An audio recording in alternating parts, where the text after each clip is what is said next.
Hello, everybody. Welcome to Maryanne Live. I'm Maryanne Comaroto, and like I always say, great relationships begin within.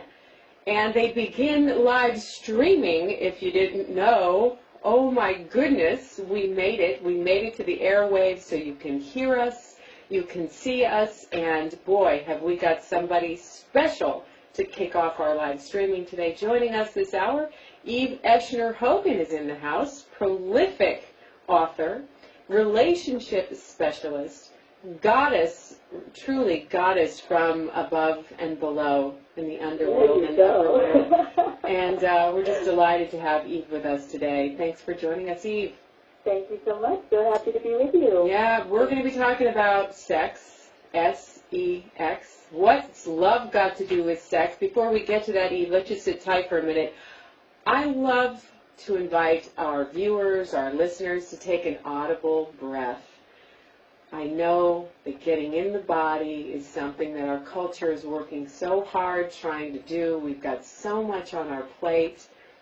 The thing is, we can be so much more effective, so much more connected. We can actually achieve more of what we want when we're in our bodies. I know that sounds so simple, but let's do it together.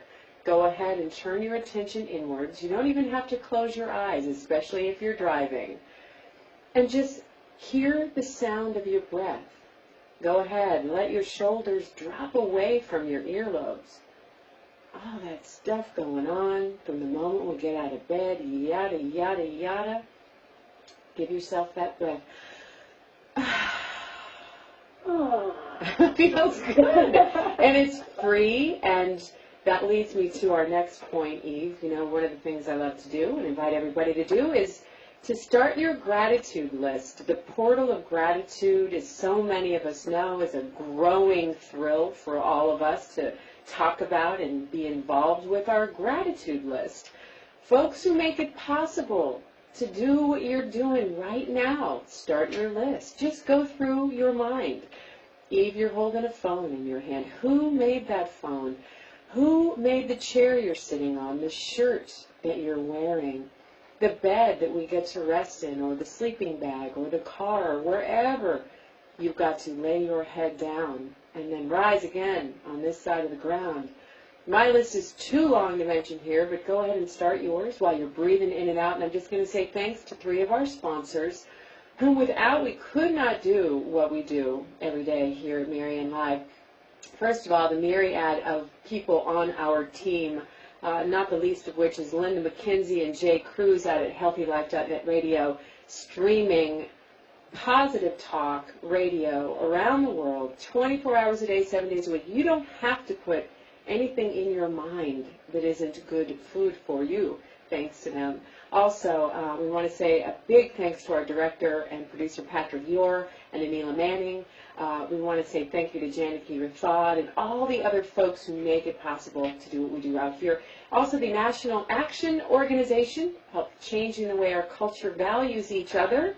They make it possible for this show to air. 100% of the proceeds go to people in that program and all the other programs related to it. Check it out online, naction.org. Also, the Open Secret Bookstore in Santa Fe, California. Big thanks to you. If you like books, you think I don't like books? What do you think I'm doing here? I love books, but I like to touch books. I like to go into the bookstore and feel the book and see the book, and oh my gosh, I happen to have a book right here. Isn't that funny? Go figure. And Eve's book, I like to smell Eve's book. I make jokes that I like to smell books. I know that might be a new DSM diagnosis someday. This is my book, Hindsight, What You Need to Know Before You Drop Your Drawers. I like to touch the cover. I like to flip back and forth. I'm just saying, if you like that and you're in Northern California, you're in the right place when you're in OpenSecretBookstore.com if you're online. Okay, without further ado, we're going to be talking about sex this hour, and gratitude, and what has love got to do with sex, by the way? And don't you know, I contacted expert relationship specialist Eve Hogan to help us talk about this subject that, I'll tell you, not an easy thing to talk about, not an easy thing to face the truth for yourself, never mind when you invite a partner into the conversation. You know, we've got a lot to cover this hour, but let me give you a little bit of the background on Eve. I know, Eve, you're sitting there so excited to talk with us, and I am going to toot your horn here. Your most recent book, The Eros Equation, by the way, it's available wherever fine books are sold. It's a wonderful book. I think one of the best pieces of work you've done so far. I know that I say that every time. You've written, 8 or 9 books now, and our co-author for some of the Chicken Soup for the Soul books, and you're a prolific writer, let's just put it like that. And you're also an educator. I love this about your background, that you started out, you got your master's, which we'll talk about, a number of years ago. When you were, such a wee lass, were you? You were 18 years old. In any event, writing curriculum, creating context is one of the things you do really well. And so it's a pleasure to read your work and to be taught by you. You're also a counselor. You work with couples. You do so remotely and in person on Maui. And you also have a property up there called the Secret Garden on Maui, which is an amazing place to troll around, because I like to troll into new places myself. So you've really created an amazing array of choices for all of us interested in attracting and creating healthy, fulfilling, sustainable relationship. So for the 5 people that don't know who you are, they are now all dialed in. You can be her friend on Facebook and Twitter, and her cat. You get to meet her cat. You just decided to join us. Perfect. Speaking of relationships. All right, so we've got some statistics, and we're going to jump right in here and talk a little bit about, what this big gap or chasm often seems to be between sex and love, Eve. For example, 73% of Russian women believe they are in love versus 61% of Russian men. 10% there, missing. 63% of Japanese women feel they're in love versus 41% of men. And 10% of people whose marriages end due to their having an affair marry the person they were having an affair with. I mean, these are nice little peeks into some of those wives' tales or these ideas that we make up, the stories that we make up about the gap between sex and love, for example. You talk a little bit about what inspired you to write the Eros Equation. I think we're kind of in the neighborhood here. Yeah, well, what just the whole conversation of what love got to do with it, I remember so clearly when I was in my 20s when that song came out, and I was madly in love with this man, and he was married. And I was like, wow, and that song was just pounding on the radio, and I kept going, what's love got to do with this? What's love got to do with this? And what do we do with this emotion? What do we do with this feeling? Clearly it's not appropriate to do anything with it, and it's a big question, So I've spent years and years and years and years and years and years and years of my life, much like you have, Maryanne, exploring what does love have to do with this? And once you're in love, how do you keep this going? How do you make this work? What happens in the realm of relationship? And I have been studying it and studying it and studying it and tweaking it and playing with it. And the Eros Equation is really the culmination at this point in my life of everything I have discovered along the way, from both working in my own relationship world and trying to figure out how to make my own marriage exceptionally wonderful and sustainable, and my process along the way of helping other people make their relationships work. And it's really the focus of why I wrote. I think our society is drastically undereducated in the realm of relationships. Yeah, and I'm going to jump in here, if you don't mind, Eve, and say that, now with all this technology, which is so wonderful, what we find, or what we're seeing, is this onslaught of people who have really wonderful intentions about giving really fun and helpful advice about relationship. One of the things I want to point out to you folks and I think lots of advice is interesting, and picking and sorting through can be fun, and there's something important to be said for someone who's dedicated their entire life to understanding a realm, a domain.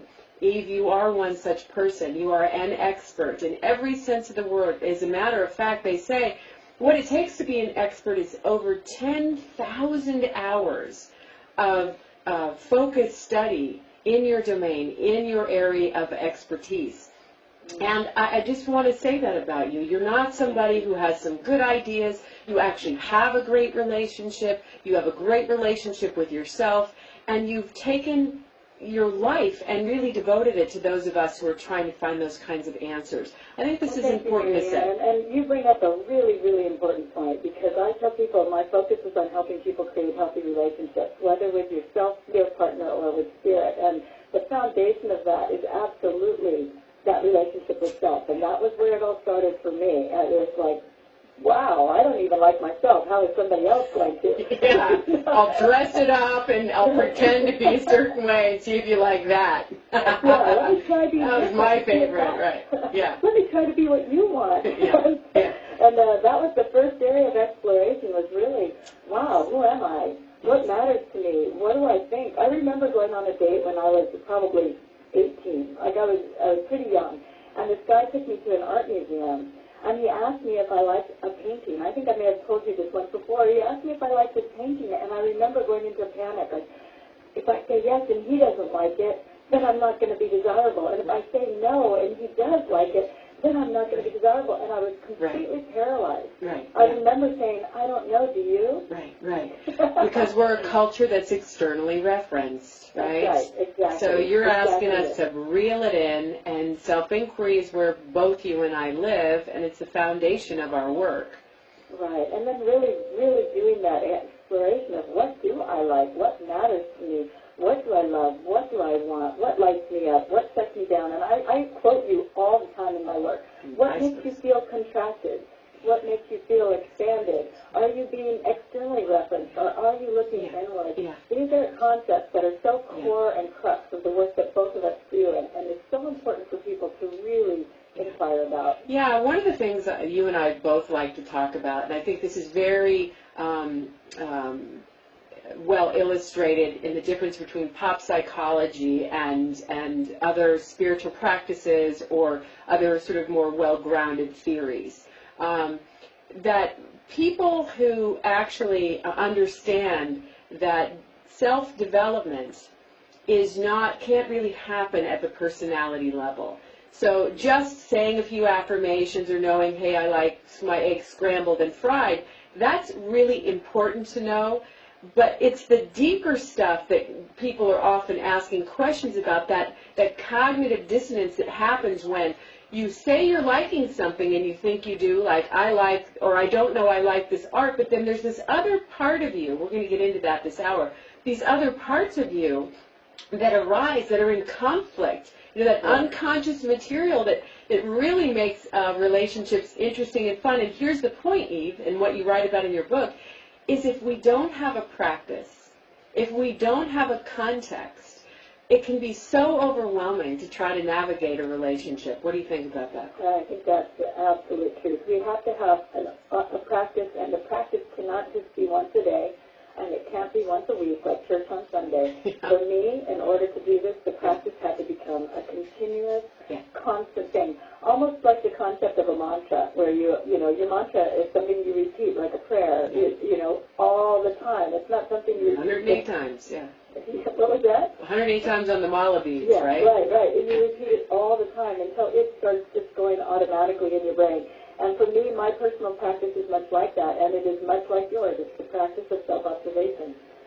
What am I doing? What am I thinking? What am I saying? What am I feeling? And is it in alignment with what I'm trying to create? Exactly. Because the huge thing that I've been observant of in a lot of years of working with people is that they say what they want is over there, and the way they're going to get there. Exactly. I think I've done that. And I see it in couples all the time. They paint the target of, we want a harmonious, loving, healthy relationship, but what they're doing, saying, or thinking is leading the other direction.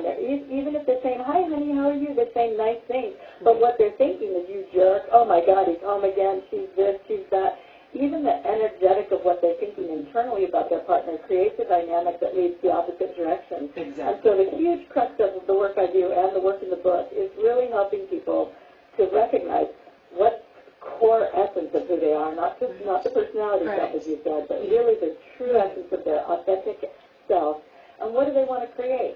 And then lining it up, every word, every thought, every action as the practice with what you want to be bringing about. And this is no small thing, because I can tell you, I look at my own life, I look at the thousands of people I've worked with over the years, and I think about how malleable we are. We are not static. When we have ahas or we learn something new, it expands and contracts. Some days I feel more aligned with the core of who I am. Some day I like potatoes, some day I like potato. I mean, we're complex people.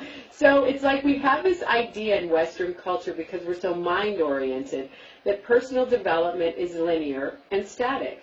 When really, and I love that you really allude to this in all of your work, Eve, that we are fluid human beings, and being in relationship, trying to find a sense of who we are, with the fact, within the realm of fluidity, is intimidating. Because we start to think something's wrong with us, because on Tuesday I felt so much love for him, and now today I don't want him to touch me. What does that mean? Does that mean I'm not in love? Are we having too much sex? Is he seeing, there's a lot here that we're going to unpack this hour, and yeah, go ahead, Eve, you want to jump in here. I was just going to say, we do that, and it's just a really fascinating thing to watch the way we do that. And then we get caught up in the concept of, well, that's just the way I am. Yeah. As if it's cast in stone. Yeah. This is how I am, but we don't recognize that we have choice. We have choice over so many things, and that just the way we are is a stuck pattern that we can change in a lot of cases. Yes. So it's a fascinating thing to observe. Absolutely. And we might want to try this on. That's just the way I am right now. It's subject to change tomorrow, and we're not going to label that. I had this really funny aha moment. I actually just, my blog that came out this morning on Spirituality and Health magazine website, just spoke to it, and I called it Emotions at the Speed of Light, because I had this realization, when we're looking up at the stars at night, and they say that the starlight that we're seeing are from stars that aren't even there anymore, right? Like they were there billions of years ago, and the light just finally got to us. And I started realizing that emotions are kind of like that. We react to things in the present moment from emotions that happened, years ago. Yes. You say something to me, and I get triggered by something some kid said to me in junior high, and I react to you, and it's emotions that are not even from a situation that's even there anymore. Yeah, and a great distinction to make here that we talk about as well is differentiating between emotion, which is generally historical, and feeling, which is we're feeling creatures, and that they arise through the body, and that we don't have to necessarily do anything about them, but this is what self-inquiry helps us to do. Like, when it arises that you haven't taken out the garbage, and it's the 10th time I've asked you, and what arises in me is history and the current reality, I can let myself feel that feeling. Learning how to ride that horse, that's what we're going to be talking about this hour as well. Keep your relationship. And keep your relationship, and have them actually like you and want to make love in the night with you. This is really great stuff we're going to be talking about all this hour. If you're just joining us, Eve Hogan's written a new book, called The Eros Equation. It's available wherever fine books are sold. She's written a number of other books that you may already know about. How to Love Your Marriage is one of my favorite ones. If you're struggling with relationship issues from soup to nuts, Eve has written a book about it, or has something to say on the matter, and she's joining us this hour. We also want to get your Facebook questions. You can Twitter us at MaryanneLive, and we are streaming live if you're just joining us now and you want to see who is talking. Finally, after all these years on the other end, you get to tune in and go to MaryanneLive right now and click on Watch Now, I believe, is the button. My producer's going to run in here and go, no, that's not what it says. Oh, she's nodding. Yes, that's what it says. Watch Live. You click on the Watch Live button, and voila, there we are. Okay, we're going to be going to break. That was our producer. If you're going to get used to the sound of Jay Cruz's voice popping in here, we're going to go to break. For those of you listening on the radio, we'll be back in just a minute, right after these messages. For those of you joining us live streaming, we're going to be behind the scenes with Eve Hogan and I. That's where we talk about all that juicy stuff that you wonder what the radio people talk about when they go off the air. We're going to be back right after these messages. That's what we do. We groove to the music. And then we're going to... Thank you, Jay. You're welcome. We'll be back in about 2.5. Okay, beautiful. And for those of you who are joining us, we're looking for Tina Turner did a song on What's Love Got to Do With It. I'm going to see if I can play that little ballad for you right now. I don't know if I can, but... Oh, yeah. And you can see Eve up there on Pandora. Love that song. We like to groove. Such a great inquiry. It is. What's love got to do with it? That's what we're talking about right here on Maryanne Live. Not to worry, we're going to come back right after these messages. Eve and I are right now, we're breaking it out, we're breaking it up. Hey Eve, how did you like that segment? I really love that segment. Yeah, it's good fun, Maryanne. There's nothing I love more than hanging out with my best girlfriend. I know. Me too. Chatting about what we both love to talk about. There's just nothing better. Yeah, I agree with you. I'm going to turn my volume off. My producer just ran in here. Yes, what can we do for you? Eve, we're getting a little bit of feedback off of something you're doing, and I have no idea what it is. Okay, so we've got some Every feedback so often, happening. Uh-oh. That's Is okay. is your phone next to another microphone, or you only have that one phone in the room, right? Yeah, I think she only has that one phone in the room. Okay. It's tiny. Nobody What really was would that? notice. Okay, we're getting some feedback in the back. And for those of you who are watching us streaming live, this is what's called a technical difficulty. And You want to try a different phone? no, well, you could. Can you, without hanging up, can you just pick up a different line and see how that works? Let's try that. Okay, beautiful. I hear a buzz in the back. Is that what you're hearing? No, it's just a little feedback. Is that better, guys? We were just checking, check. Is that better? Check, check, check. Keep talking. Is that a little bit Check, better? check, check. Is that my better? Okay, it's better. Thank you, Eve. Okay, All right, so you know one of the things that I really want to talk about when we come back on the air, and for those of you that are with us streaming live, I do want to talk about that question, like, when is it right to tell the person that you're with how many partners you've had sexually? I think that this is a question where so many people get into trouble. As a matter of fact, I can't tell you how many clients I've had over the years that, you know, people get so sideways over this, what we make it mean. And are we going back? Let's come back. Okay. Here we go. Thank you.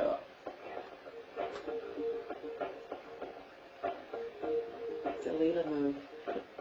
Welcome back, everybody, to Maryanne Live. I'm Maryanne Comaroto in the house. Joining me today, streaming live, Eve Hogan is with us. Her new book, The Eros Equation, is part of what we're talking about. Sex. What's love got to do with it? Well, Eve, you and I have kind of run around in the backdrop there, creating a context for what it is to embark on the journey of self-love. You know, knowing yourself. What does that mean? The complexity of that. Now we're going to throw the other person into the mix here. And this is the part that gets super fun, sometimes crazy, and can be painful and even lead to suffering in a lot of cases. And there's a lot of people out there listening that already have a practice. There are a lot of people listening who maybe even have a psychological map for understanding some of these dynamics. So we're going to offer a different kind of a look through the lens of Eve Hogan's eyes and mine around relationship dynamics that might surprise you, that include embracing sort of in real time some of the things that are difficult that maybe once upon a time people used to take years and years in therapy. Even I figured we don't have that much time. We need to giddy up here. We need to get to the core. We need to get to the core of what's going on because we can't mess around. Let's talk a little bit about your philosophy, Eve, and how it really is a little bit different. It's metaphysical in a sense, spiritual, but it has a lot of dynamics of psychology in there as well. Tell us a little bit about your philosophy. Well, just off the top, in terms of the topic of relationships and how we get into them, I found that people tend to pick their partners by looks good and feels good, which is the sexual aspect and that chemistry thing and that, oh my God, he's so cute or she's so cute, and they jump into a relationship or bed, and then all of a sudden find out, you know, the next morning or the next week or the next year that things aren't so good. And it's my personal philosophy that a huge part of what goes astray in relationships, especially when we do take the time to do our homework and pick a good partner, and then it kind of gets really difficult along the way, is that it's when we let our ego start running the ship. And so my personal philosophy is that we have two very distinct aspects of ourselves, and I use hand gestures for this, so I'm going to tuck the phone in. I use this hand gesture of prayer position with the hands to represent that authentic self, who we really are. And my experience is when we come together in relationship authentically, love is fairly easy because our true essence is very loving and it cares about the other person's well-being as well as our own. So there's not just a sense of me in that authenticity, there's also a sense of what's good for you. Very strong, healthy connection with another person, and love just happens automatically when we're able to do that. But almost nobody is operating from that authentic self in relationship unless they're doing a practice to be mindful of that. Right, right. And so what are they doing instead is operating from the ego mind. And the ego mind is the part of us that tries to control other people, and I use this hand gesture like a thief for control. And it might be backwards, I can't tell which way it's going. I use this hand gesture to represent the need for control, which in my experience is the soul essence of loving someone through the filter of ego turns into an attempt to control them, because I think, oh, I could love you, Maryanne, if you would just behave the way I want you to. Make love when I want you to, eat the foods I want you to, watch the movies I want you to, make the money I want you to, keep the house the way I want you to. And that essence of loving you through the filter of ego turns into a need to control you. Yeah. The flip side of that in my philosophy is that we also want to be loved. And if we are authentic, we are loved. It's a very attractive quality. But most of us are not operating from there, and our ego mind starts getting involved and thinking, I need Maryanne to love me. I need Joe to love me. I need people to love me. And so we start operating, and I use a fist for this, the need for approval. This is where we start altering ourselves, doing things that we don't really feel in alignment with, stop doing things that we love to do, start behaving differently to try to engage somebody and love them, giving our power away. Yeah. And then the problem with that is that the more I walk away from who I really am to get you to love me, the more you love that facade, the less love I feel. Yes. Yeah, so you're loving this entity I showed you and not the real me, and then I start to believe that you don't really love me and that you're not telling me the truth, and now I don't trust you. Because you don't, and you aren't, and I don't see, we have to see our part in that. That's right. But then you blame the other person because you don't know that this is going on. That's right. This is where we get into it. And it's so fascinating because we all have both the capacity for the need for control and the need for approval, almost like opposite sides of a magnet, but we tend to get in relationships leading with one side or the other. So a person with a need for approval will hook up with somebody with a need for control and vice versa, and it goes along like that for eons until we start duking it out. And that's what I call an ego battleship. Really what the Eros equation is really showing people the difference between their authentic selves, their need for approval, and their need for control, which are the ego mind, and how to neutralize that magnet so that we can get back into authenticity, back into real relationships, sustainable, loving, harmonious relationships. Right. Now, in terms of sex, when we think of sex, we have to back up and talk about what happens there, because most of us are sold, at least in the Western culture, the idea, or we buy it hook, line, and sinker, the idea of happily ever after, and that chemistry is king. We use that as a litmus test, as a matter of fact, for an appropriate partner choice. To the degree that you knock me out, knock my lights out, make my knees go weak, and I'm dry in the mouth, and I can't eat, I can't sleep, etc., to the extent that that happens, we actually have this sense that that means we're in love, that is actually the equivalent of love, when in fact, what you and I talk about, we know that there is the psychological version of that, there is the biological version of that, and that those are derivatives of. Biologically, it's about making babies. Okay, all that chemistry and all that story you tell is the chemistry you feel is biological because you're looking for the right partner that smells the right way, so you'll make, your offspring will have the greatest likelihood of survival. We know that now. Psychologically, you get all those fantasies and start tripping out and all that when your neurosis or, in some cases, psychosis match or have some kind of charge or polarity. So this is not the love we are talking about. And this is a really critical point here. It's not to say that you can't be in relationship when those things are present, but when they are dictating or leading in a relationship, we are setting ourselves up for pain and growth. So I'm not saying that there's not a growth potential here, but go ahead, Eve. Well, I absolutely concur with you on this, Maryanne. In my observation, that part is definitely, I felt that way when I met my husband. You probably felt that way when you met yours. But the thing is that is fleeting, and that's the part that goes away, and it's very addictive. And so we start going, wow, I must not love this person anymore because we've identified that feeling with love. Yes. And that's not where the real depth is. That's just that attraction thing. And that we can really develop a much more meaningful and much deeper Yes. sense of connection with Yes. somebody if we can get past the addiction to that. That's right. Yes, go ahead. I was just going to say, as a postmenopausal woman, I have now named the planet, rather than Earth, the hormonal planet. Because it's my observation from this perspective that we have all been under a spell our whole lives, and that it's really when those hormones start dissipating that we start to go, wow, look how many decisions I made over hormones. Yes. Look at all these people making decisions over hormones. Yes. They don't even stop to recognize it's like being under a spell. That's right. And then when that goes away, you start seeing things completely differently. Yes, It's oxytocin, fascinating. vasopressin, all of the lovely effects of neuropsychology. These are also, Helen Fisher talks a lot about this, all the ways that we get attached. Amir Levine talks about that in his book, Attachment, it's an attachment theory. These are necessary things our brain does. People, what we're trying to say when we come back after the break, we're going to talk about what happens when we don't make these differentiations, when we don't have a map for a relationship, which is we are evolving. We are, let's do it together right here on Maryanne Live with Eve Hogan, who's in the house, the Eros equation. We're evolving together. We're gonna do this. Use this.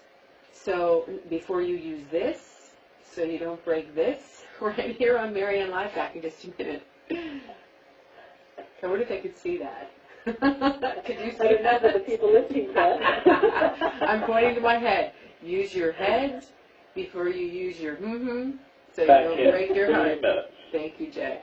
Right? You're welcome. I love that. I made that up some years ago, and I think it's a really good catch-all for what we do in relationship. Use our mind in the proper way, or the way that it was designed to be used, right? To filter through the wisdom of the body. When it gets stuck way down there, as you know, when we get stuck in that chemistry, and we don't filter it through the whole truth, the whole story, then we get into trouble. When we come back, we're going to talk some more about that as well. And we're going to talk about these people who, 27% of people who've had one-night stands have had one turn into a stable relationship. Only 27%. Now, that's an interesting Well, that statistic. doesn't really even make sense, because if it was a one-night stand, by nature, by definition, it's not going to be a relationship, right? Yeah, but you don't call it a one-night stand unless it didn't turn into a relationship, right?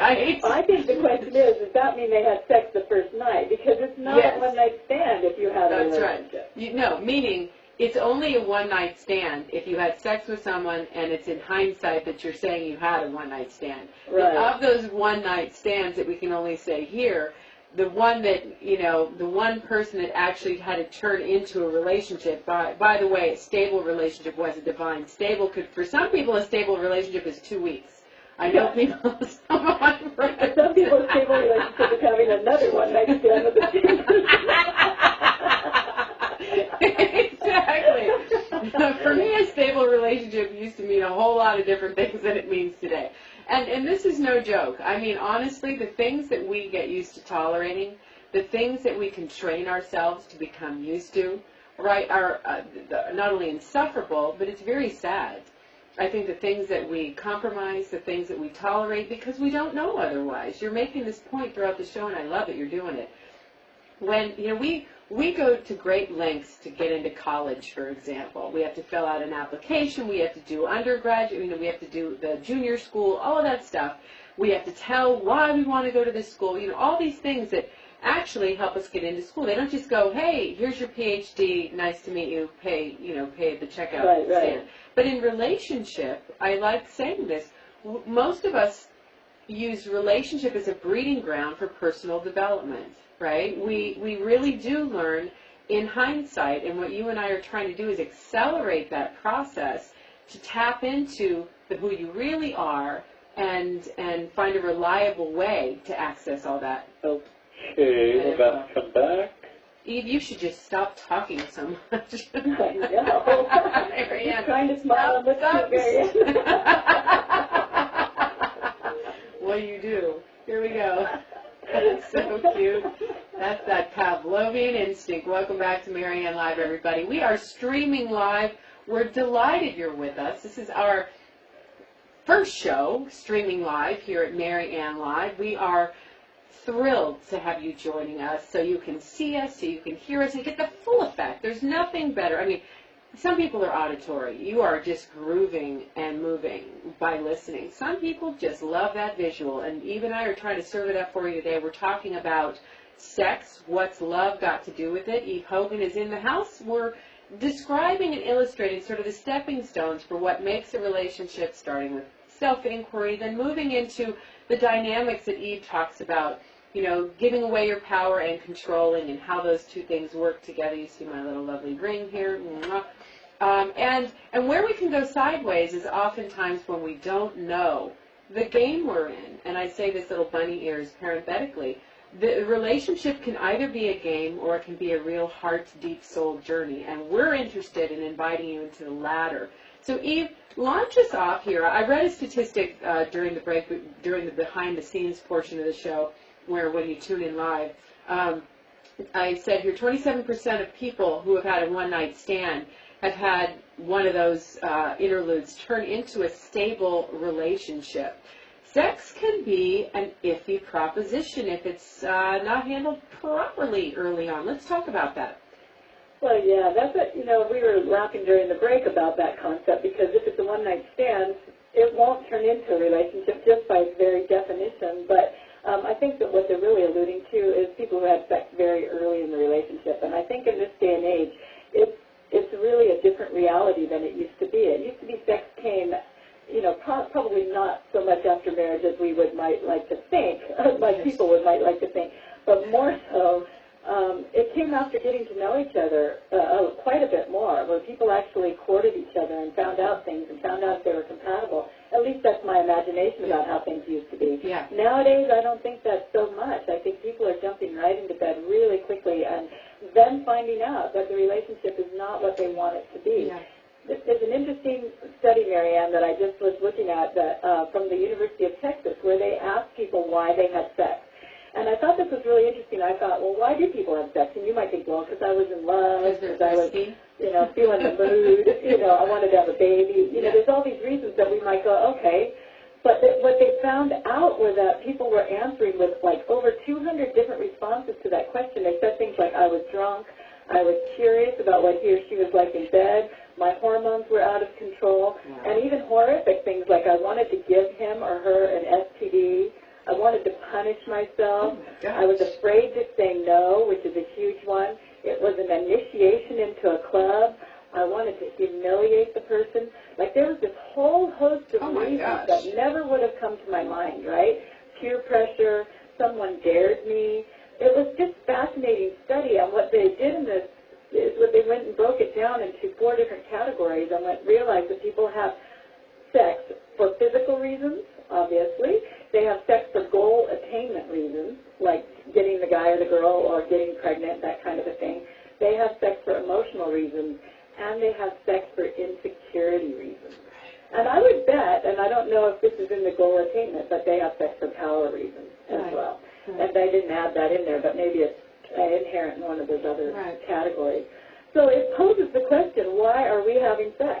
Who, you know, for each person to do their own self-aware inquiry. Why are you having sex? What are your driving reasons?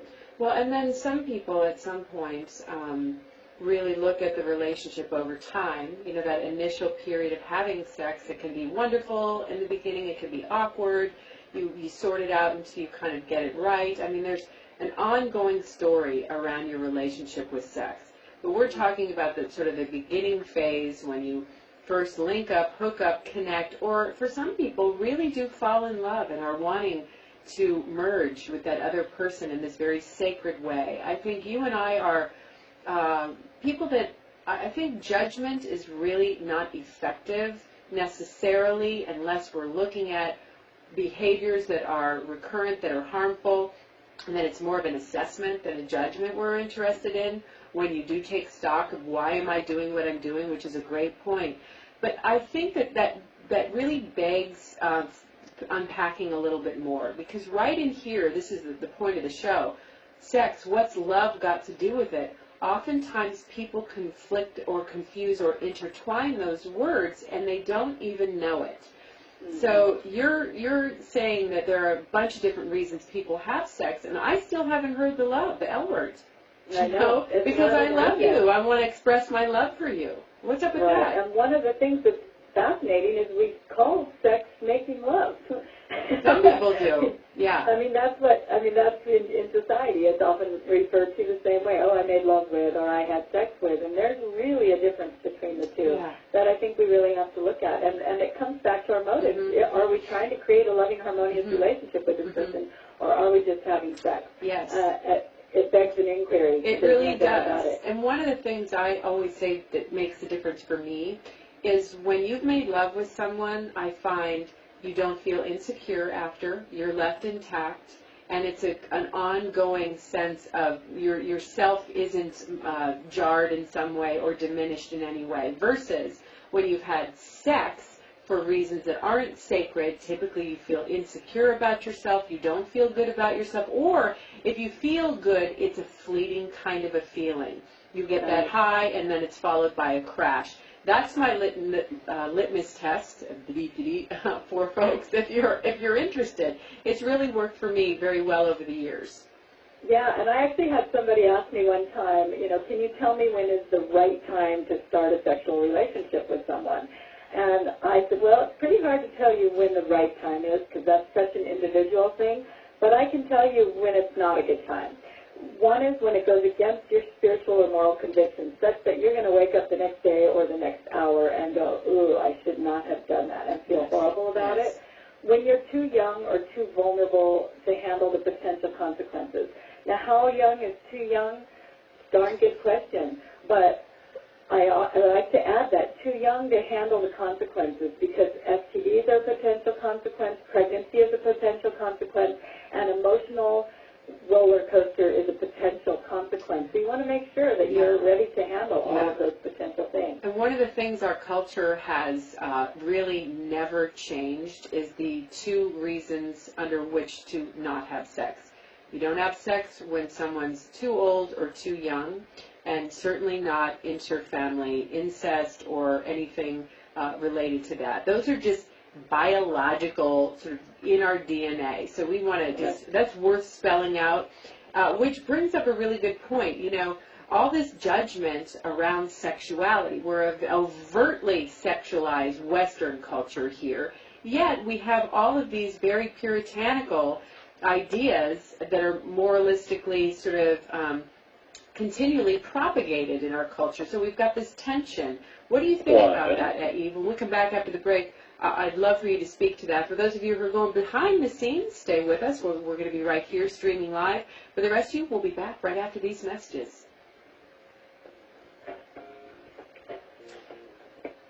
I have about 10 more reasons not to have sex. Yes. We'll try. Let's keep going through them. What kind of reasons to have sex? Yeah. I want to take some listener questions. I think we have one more segment. And I'd love one of my producers to run in here so I don't have to get up and grab a Kleenex, if you wouldn't mind. Thank you so much. What are some of the other reasons, Eve, that we should not have sex? Thank you so much. So I have down two, like if one of you are married, and one of you are not, that's probably not a good idea. Yeah, you haven't spent enough time together to know whether there's any attraction beyond the physical or beyond the chemistry. Yeah. We want to spend some time to figure out if there's something more to it than that. Yeah. When substances are influencing your decision, that's a big one. Yes, that's a huge one. I had a couple I was working with who she realized that she was an alcoholic, and when she got sober, she suddenly realized she had never had sex with her husband without being under the influence of some substance. And it caused chaos because all of a sudden there was a whole different reality to it. Yeah. Let's see, when you don't know what having sex with him or her means. Does it mean you're all of a sudden exclusive and monogamous? Does it mean you're in a relationship? Exactly. Does it mean you're just having a one-night stand? Yeah. Good to be on the same page on what it means. Yeah. And oftentimes... When you aren't really go ahead. Oh, no, when you're trying to use sex to get someone to be with you. Yeah, right? Exactly. As a tool, as a lure, as a seduction thing. That's a really big one that women like to do, in particular. Oh, absolutely. Right? When you aren't really interested in the other person, but you're giving in is easier than turning them down, Yeah. or loneliness is influencing your decision, so you're saying yes in order to keep them in your life, which is kind of what you're saying too, like just to, all right, because you don't think they'll stay with you if you don't. Yeah. And sometimes when you they don't have protection, Yeah, when you don't have pregnancy or STD. Right, exactly. How about this? Can we add this? When you don't feel like it, when it's a real no for you. I mean, so many women and men suffer from that. They have sex when they really aren't in alignment with their heart, when they're doing it sort of obligatorily, right? It's sort of like sex for sex sake, We're coming right? back. It's our last 8-9 segment. Yeah, thank you. Welcome back, everybody. Thanks for joining us. We're streaming live. Yes, we are right here on Maryanne Live. Eve Hogan's in the house talking about her new book, The Eros Equation. And behind the scenes, if you're watching us streaming live and you're just listening and not watching, we have a behind-the-scenes segment that you don't want to miss when you go to Maryanne Live. You can click on the archives and listen to the stuff and watch the things that you didn't get to watch while you were listening today. So we're excited to be able to offer you that now on Maryanne Live. Hey, during the behind-the-scenes segment, though, Eve, you were running down the list of the reasons to not have sex. And there are a number of them. And for more information, you can get a hold of EveHogan.com. She will be probably happy to, point you in the direction where she's got that list available for you. And in a number of her books. But the last one that you were talking about that was funny, that we were saying is, don't have sex when it's not real for you, when it's not true for you. Talk about that, Eve. How often do people do that? Well, they do it a lot. But here's the thing I've experienced is that, and this is kind of a long answer, so I hope this is okay, but, like say your partner and it's your spouse, that or a long-term relationship, that you're in a loving, healthy, harmonious relationship with, say they want to make love with you and you're not in the mood, right? If you do it anyway, and again I'm going to use this hand gesture of the need for approval, if you do it from your need for approval, it's not going to be fun for either of you, or at least not for you. Because you're going to be, we're going to be resentful and going, here we go again. This is all this is what he always wants, and it's not going to be a pleasant experience, and it's not going to lead toward the target of a harmonious, loving relationship. If you do it from your need for control, well, okay, I'll do this, but you're going to have to do the dishes later, right? There's a whole list of conditions to it. That's also not going to be a healthy, harmonious relationship. But if we take a deep breath and we drop into our authenticity, it may be that authentically I really can't make love right now, and I need to communicate that in a loving way. Like, babe, I can't right now because of this and this, but can we tomorrow?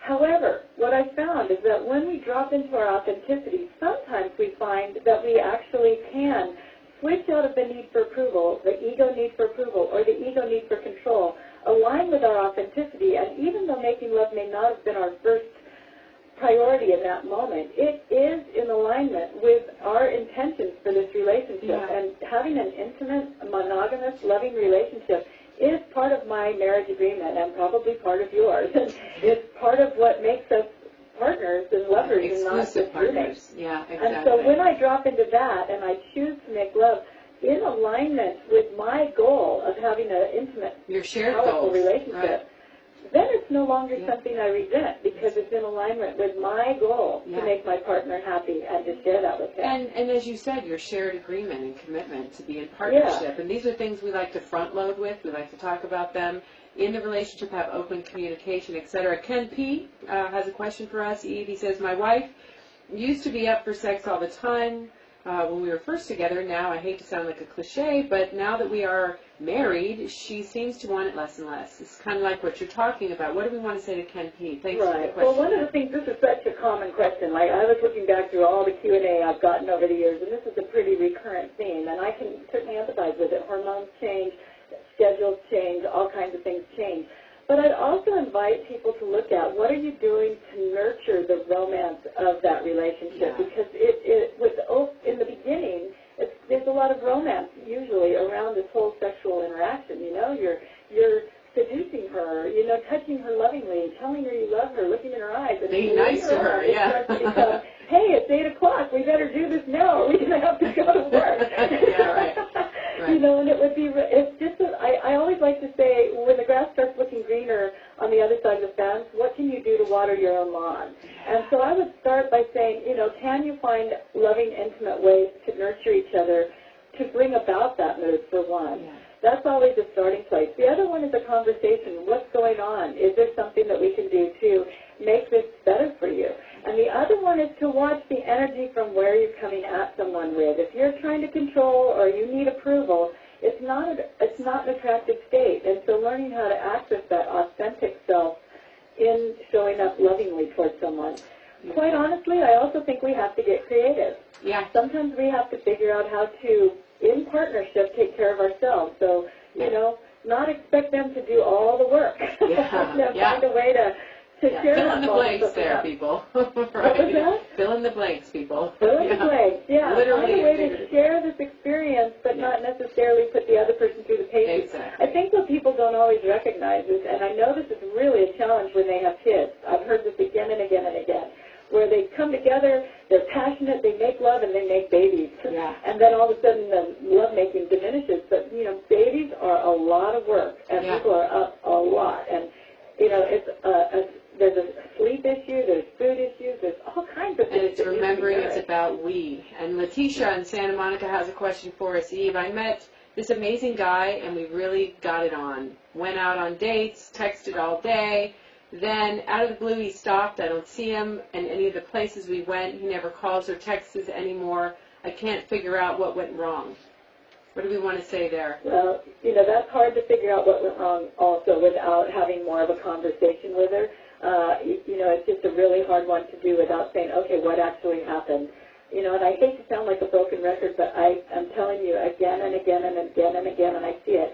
When we start operating, and women do this more so than men typically in the beginning of a relationship, we start operating from a need for approval, and we want them to like us, so we start doing everything we can to get them to like us.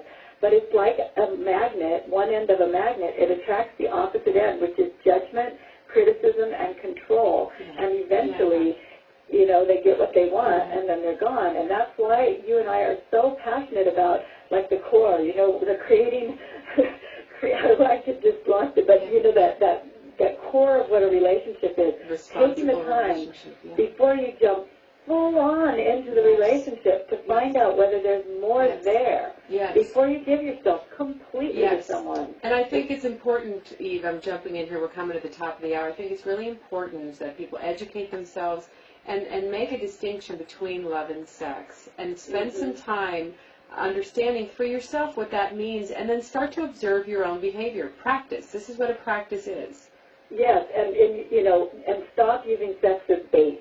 You know, we use sex as bait, as women especially. We use sex as bait, and then we catch the fish, and then he's eaten it, and he's gone. And this is frustrating, you know, because in our culture, this is not something we came up with as a really good idea. You get to be a mother or the whore in our culture for 5,200 years. So we realize that this isn't like, you know, no one's judging or blaming. What Eve is saying is that we need to change this paradigm and understand as women we have far more things that are of value. And, you know, you start to learn that as you get older, but for the younger women listening, you have value, you have worth far beyond your appearance, your sexuality, and while those things are fun and you can play with them, they are not the bulk of who you are, nor are they the pinnacle of your worth on any level. That's what I'm hearing you say, Eve. Yeah, so we're going to go to break, everybody. We're going to be behind the scenes with Eve Hogan, wrapping up our show here on MaryanneLive. Don't touch that dial for those of you listening. We'll be right back for our wrap. For those of you who are streaming with us, we're going behind the scenes now on MaryanneLive. All right. It's live when you're having fun, doesn't it? Yeah, right. Time flies for us always. We're always having fun doing this show, Eve.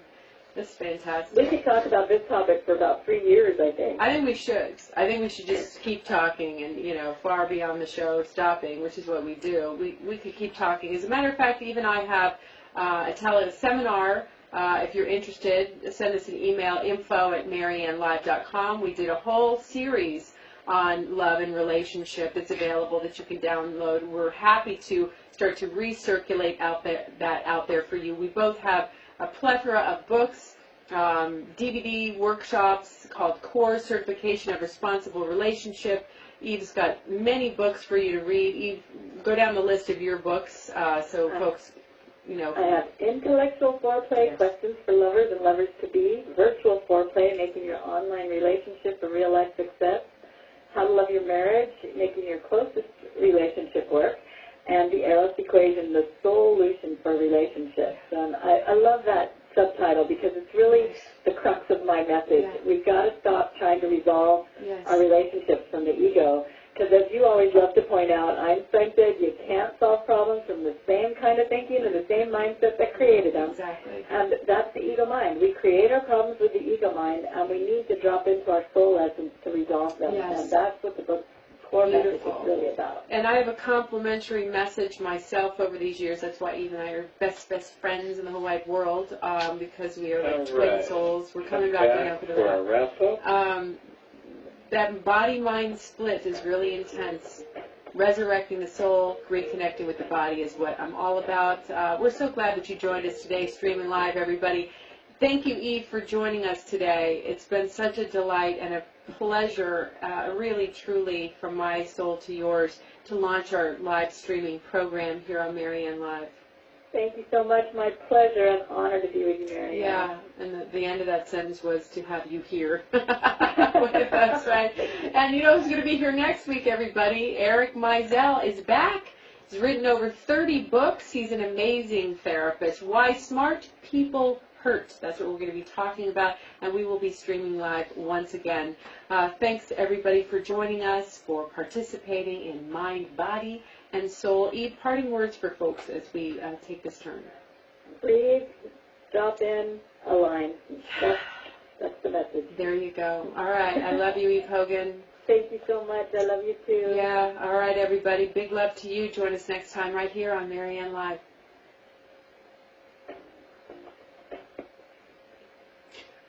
All right.